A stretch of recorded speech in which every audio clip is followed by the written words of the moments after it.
The Nasty Critter by Richard M. Scotti. I never thought that 40 years after hearing the term nasty critter that I would be writing a story about it, but I guess it's one of those things that just stays with you and you never forget. I was the new kid on the block, and the year was 1971.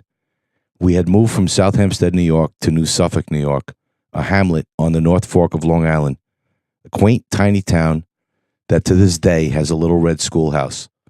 My father had retired in his 40s after years of being a successful printing salesman in New York City. I was the oldest of 5 children. The only 2 things I cared about at 14 years old were girls and basketball, not necessarily in that order. I had just graduated from Southside Junior High School, and I had just pledged for a fraternity and been accepted. I had my first serious girlfriend. All of a sudden, bam, my father pulls the rug out from under me. He had sold our home in South Hempstead, and right after I finished 8th grade, he announces we are moving to New Suffolk, this tiny little town where we used to sometimes go in the summer when I was a little kid. What? Are you kidding me? I was stunned. We moved to a house on the hill overlooking Peconic Bay. My parents started the process of fixing it up. Looking back, I can see how much they enjoyed this time in their lives. They were young, having fun, and this new life was something they relished. A slower pace and away from the rat race. For my parents, a whole new way of living. But for me, complete culture shock. I helped with chores, painting, cutting the grass, and other such tasks. My sister Dana was a year and a half younger than me, and she would spend a lot of time helping my mother around the house. My younger sisters, Tricia and Jackie, were much younger and were busy just being kids and having fun. My brother Jimmy was the baby of the family, and at 2 years old, he was keeping all of us on our toes. In a few months, it became clear that my father was going to drive my mother crazy by being home every day. He decided to buy a boat shop and start fixing it up. He went into the marina business. My dad knew nothing about this type of business, but he was smart, hardworking, and was an excellent businessman. After a family vote on the name, he decided on Village Marine. He, my mom, and I worked there. They made the place nice. My father even built a gift shop in the front that my mother loved. I sanded, taped, and painted all of the new boats when they came. I pumped gas at the dock and helped sell in the gift shop. I learned I would be going to a high school a few towns east of us, to Southold High School, whose basketball team, the Settlers, was named in reference to the fact that Southold was the first town settled in New York State in the year 1640. The English had attempted to settle at Cow Bay in what today is known as Port Washington. They got arrested. The Puritans arrived in Southold in October of 1640. Some of the kids I went to school with were descendants of these settlers. To this day, these family names are still prevalent in the area: Young, Horton, Wells, Tuthill, and Terry. As the summer progressed, I started riding my bike around and quickly made friends with kids I met at the ball field and basketball court. Donnie Morton and Henry Ross. We played basketball, rode our bikes, and tried to meet the summer girls who would come out to their summer homes. These kids had never seen behind the back, between the legs dribbling, or behind the back no-look passes. My boyhood idol was Pistol Pete Maravich, and I patterned my whole basketball game after him, right down to my haircut and floppy gray socks. I was different than the local kids. Some of them considered me a city kid or someone from up the island. I had the cool haircut, the flashy clothes, the red suede Pro-Ked sneakers, and a bounce to my step. Some of the boys were jealous. Some of the girls were enamored of me because I was so different from any other kid in the town.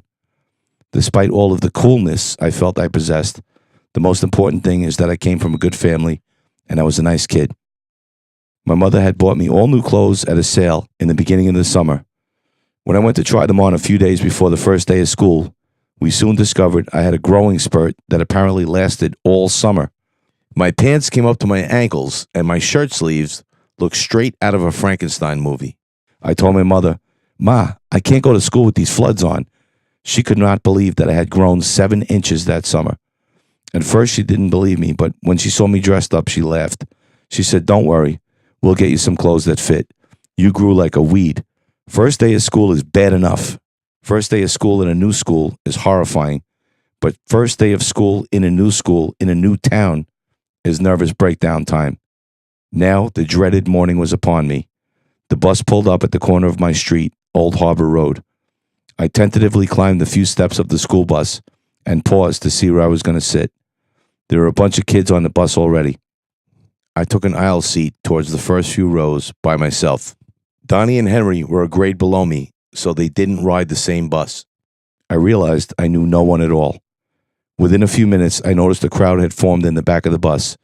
They were in a circle, and I heard a strange voice singing a strange song and weird sounds coming from the center of the circle. This is the first time I ever laid eyes on the nasty critter. Even though I was the new kid, nervous, and did not know anyone, curiosity got the best of me. As I worked my way towards the back of the bus, I heard, "The critters are in the sky. The critters are on the ground. Yeah, those nasty critters are all around. Yeah, yeah, nasty critter. Yeah, yeah, nasty critter. Yeah, yeah, nasty critter. Yeah, yeah, nasty critter." Mind you, this song was accompanied by a tapping and fake drum sound in between the words.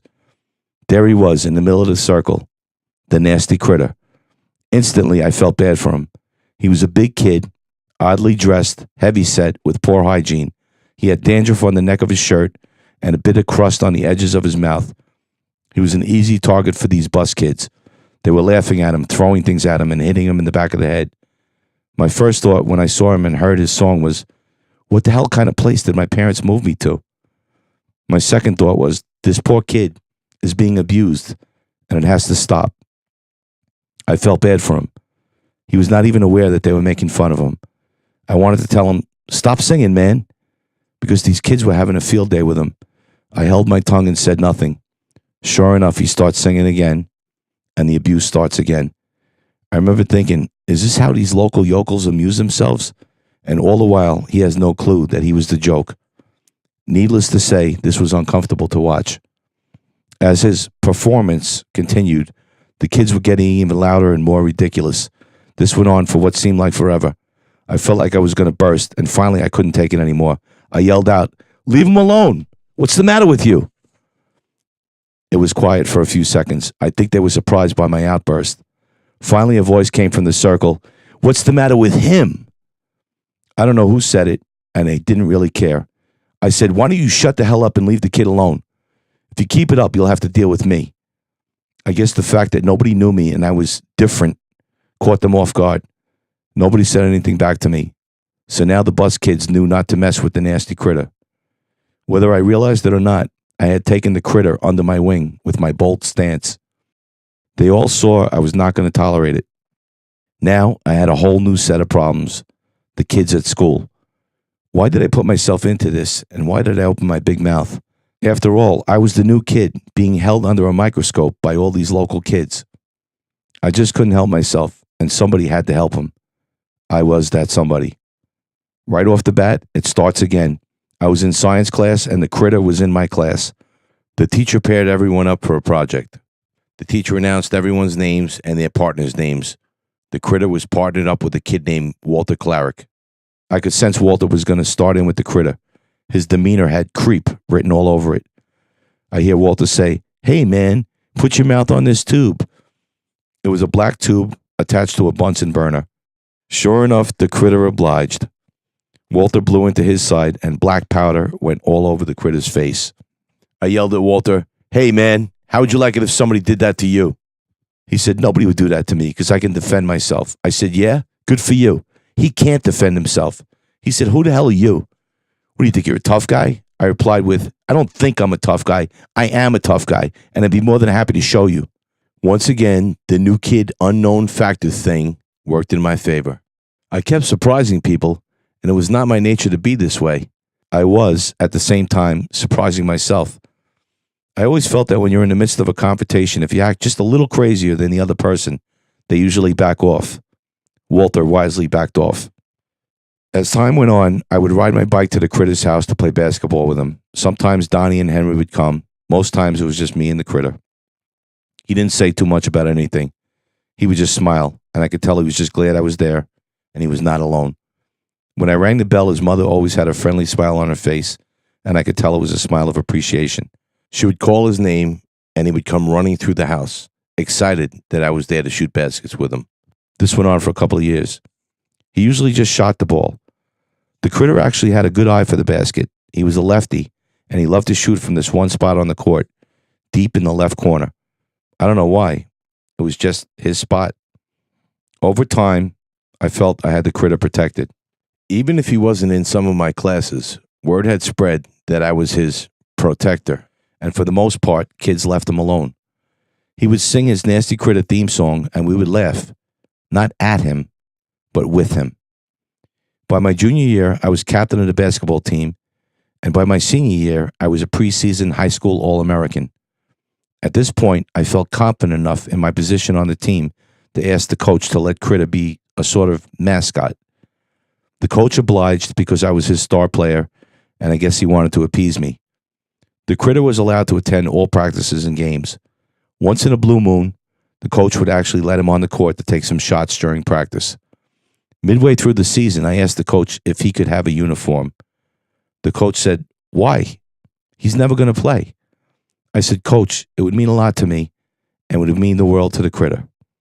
Sure enough, the nasty critter got his uniform. Game after game, he would sit at the end of the bench with that big goofy smile of his. He was so proud. I could see it in his eyes. I was so happy for him. Finally, one day, the magic happened. It was the second to last game of the year. It was against our only opponent with a much smaller enrollment than our high school. We always looked forward to playing them and always beat up on them. Shelter Island High School. I'm sure we were that school for other opponents we faced, but for us, it was them.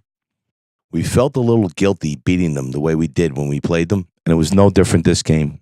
With about 2 minutes left in the game, we were up on them by 30 points, 75-45.